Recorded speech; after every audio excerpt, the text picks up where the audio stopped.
नमस्कार सभी लोगों को। जय श्री राम। दोस्तों, आज जो अभी 7वें नंबर का मैं आपको प्रेरक प्रसंग बताने जा रहा हूँ, इस प्रेरक प्रसंग का नाम है बुरे कर्म का फल स्वयं को मिलता है। उससे पहले मैं आपको ये बता दूं कि मेरे जीवनों में मेरे गुरुओं का बहुत महत्व रहा है। मेरे जो सभी गुरु हैं उनके लिए एक छोटी सी मेरी भावना व्यक्त करना चाहता हूँ कि हर शब्द में एक शास्त्र था, हर बात में एक था मर्म, हर बात में एक था मर्म। दोस्तों, आपका साथ मिला कुछ पल, ये था मेरे कई जन्मों का फल। मेरे गुरुजन, उनको मैं वंदन करता हूँ, सभी गुरुओं को मेरे, जिनकी वजह से आज मैं इतना लायक हो पाया है कि अपनी चीज़ें आप तक व्यक्त कर पा रहा हूँ। तो जो 7वें प्रसंग की कहानी है दोस्तों, वो एक वैद्य की कहानी है। हमारे हिंदुस्तान में, हमारे भारत में नाड़ी वैद्य बड़े फेमस हैं। नाड़ी वैद्यों के बारे में ऐसा माना जाता है कि वो आपकी नब्ज देख के आप किसी भी रोग का निदान कर सकते हैं, और वाकई ऐसा है भी। लेकिन ये कहानी कुछ और है, ये किसी और की कहानी है। दोस्तों, बहुत समय पहले की बात है। एक गांव में, छोटा कस्बा था, वहाँ एक नाड़ी वैद्य रहते थे, जिन्हें लोग मनहूस वैद्य के नाम से जानते थे, क्योंकि उनका कुछ इस तरह का सिस्टम था कि वो जिसका हाथ पकड़ लें, जिसका चेक कर लें, उसको यमराज के पास ही जाना होता था। मतलब वो ठीक से इलाज नहीं कर पाते थे। तो क्या हुआ कि इसकी वजह से उनकी पूरी क्षेत्र में बदनामी हो गई। बदनामी होने की वजह से उनके पास बहुत कम लोग आते थे, जिससे उनका भरण पोषण में उनको बहुत दिक्कत होती थी, पैसे नहीं रहते थे। एक दिन ऐसे ही वो परेशान, जब कोई मरीज नहीं आया दिन भर से, तो वापस शाम को अपने घर जा रहे थे।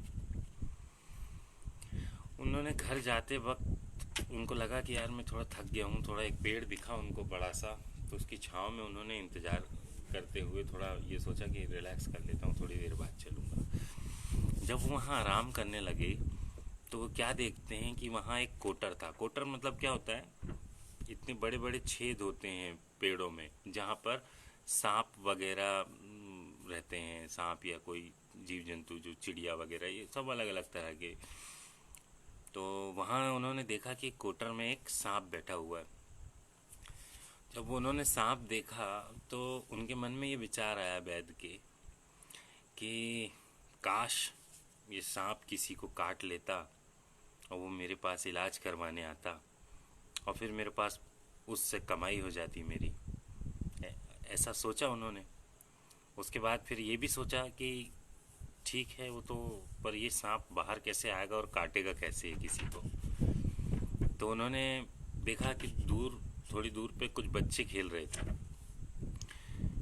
तो छोटे छोटे बच्चे खेल रहे थे, उनके पास ये वैद्य जाता है और उनको कहता है कि बेटा, वो बहुत सुंदर मैना एक वो पेड़ पे कोटर में बैठी हुई है, बहुत ही सुंदर है, अगर तुमको देखना है तो देख सकते हो। तो उतने में क्या, 2-3 बच्चों में एक बच्चा उचक गया कि अरे वाह वाह, मैना, मेरे यहाँ तो तोता है, मैं तो तोता मैना की जोड़ी बनाऊंगा, लेके जाऊंगा, वाह वाह वाह। ऐसा खुश होते हुए बच्चा पेड़ के पास गया। ये वैद्य थोड़े दूर खड़ा था।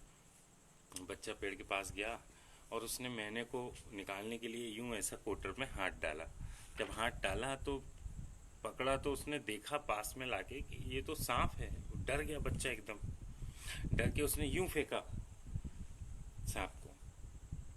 सांप को जब फेंका उसने, तो वो जो वैद्य दूर खड़ा था उसके सीधे गले में जाके लपट गया सांप। गले में लिपटने के बाद में सांप ने बहुत कोशिश किया, उसने बैठने की, वो निकाल ले, कुछ कर ले, लेकिन निकाल नहीं पाया। और उसको चेहरे पे सांप ने बहुत सारी जगह डस लिया। सांप बहुत जहरीला था। वो वैद्य के प्राण प्रखरू वहीं पे उड़ गए, वहीं मर गया वो। तो दोस्तों, ये हमारी कहानी एक छोटा सा प्रेरक प्रसंग था कि अगर आप अपने स्वार्थ से किसी का बुरा सोचेंगे, अपने फायदे के लिए किसी का बुरा सोचेंगे, तो निश्चित ही प्रकृति आपको इसी जीवन में दंड देगी। यहीं आपको दंड भोगना पड़ेगा। आप किसी का बुरा कभी नहीं सोचना है। ये मेरी आप सभी से विनती है कि आप कभी किसी का बुरा ना सोचें, क्योंकि बुरे कर्म का फल स्वयं को ही भोगना पड़ता है। तो ये मेरा 7वें नंबर का प्रसंग था। 2 लोग मुझे अभी देख रहे हैं, पर नेट का इशू है या आई डोंट नो, सेटिंग्स का कुछ इशू है, मुझे दिखते ही नहीं है लोग कौन देख रहे हैं। चलिए कोई बात नहीं, जो भी देख रहा है थैंक यू सो मच। 2 लोगों ने तो 3 बजे रात को मेरी कहानी सुनना पसंद किया। थोड़ी देर चाय के बाद मैं दूसरी एक छोटी सी प्रेरक प्रसंग लेके आऊँगा। प्रेरक प्रसंग नंबर 8, जिसका नाम है सजा देना सरल है और माफ़ करना मुश्किल।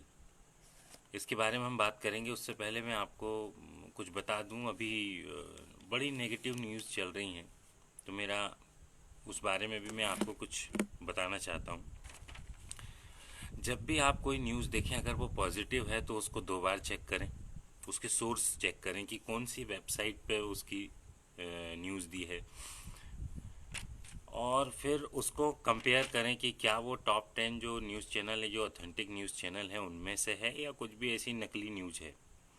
क्या हो रहा है, जब से वेब पोर्टल वगैरह बने हैं तो कुछ असली और कुछ नकली सब तरह के चैनल्स हैं। और कई बार ये होता है कि उनको सही में मौका नहीं मिल पाता, लोगों को एक्सेप्ट नहीं करते हैं उनकी चीज़ें, अगर सच्ची बात भी वो बताते हैं तो। इस बारे में मैं बात करूँगा, क्योंकि मैं अपना पर्सनल एक्सपीरियंस आपको बताना चाहूँगा इस बारे में। मैंने एक न्यूज़ देखी कि हिंदी जो मतलब हिंदू माइनॉरिटी के लोग हैं, हिंदू अल्पसंख्यक जो हैं, उनको पाकिस्तान और बांग्लादेश में खाना नहीं दिया जा रहा है। तो मेरे एक परिचित मैडम हैं जो दुबई में रहती हैं। मैंने, क्योंकि वो इस तरह की पोस्ट और कुछ लोगों से उनके कनेक्शन थे, तो मैंने जानना चाहा, क्यूरियोसिटी थी मेरे को। मैंने अपनी पोस्ट में भी डाला है, आप देख सकते हैं मेरी टाइमलाइन पे। तो मैंने उनसे बोला कि आप इतने सब चीज़ों के लिए बोलती हो, तो क्या आप इसके लिए कुछ करोगी। तो फिर उन्होंने अपने स्तर पे जो भी जांच पड़ताल उसकी की, और वो पता चला कि बाद में वो फेक न्यूज़ है। तो ऐसा बहुत ज़्यादा हो रहा है। अगर आप कुछ नेगेटिव न्यूज़ देखते हैं तो उसको कम से कम 4 बार 5 बार उसकी पड़ताल करिए, उसको अच्छे से देखिए। नहीं समझ में आता तो किसी से पूछिए, लेकिन उसको कुछ नेगेटिव को पढ़कर तुरंत फॉरवर्ड करना बंद कर दीजिए। ये मेरा आपसे निवेदन है, आपके भाई का, हाथ जोड़ के। प्लीज़ आप लोग नेगेटिव चीज़ों को दूर रखें अपने आप से। Thank you so much. 5 minute बाद में फिर से आ रहा हूँ, और आपको जो दूसरी कहानी मैंने आपको बोला कि 8वां जो मेरा प्रसंग है, वो मैं आप लोगों के साथ साझा करने वाला हूँ। Thank you.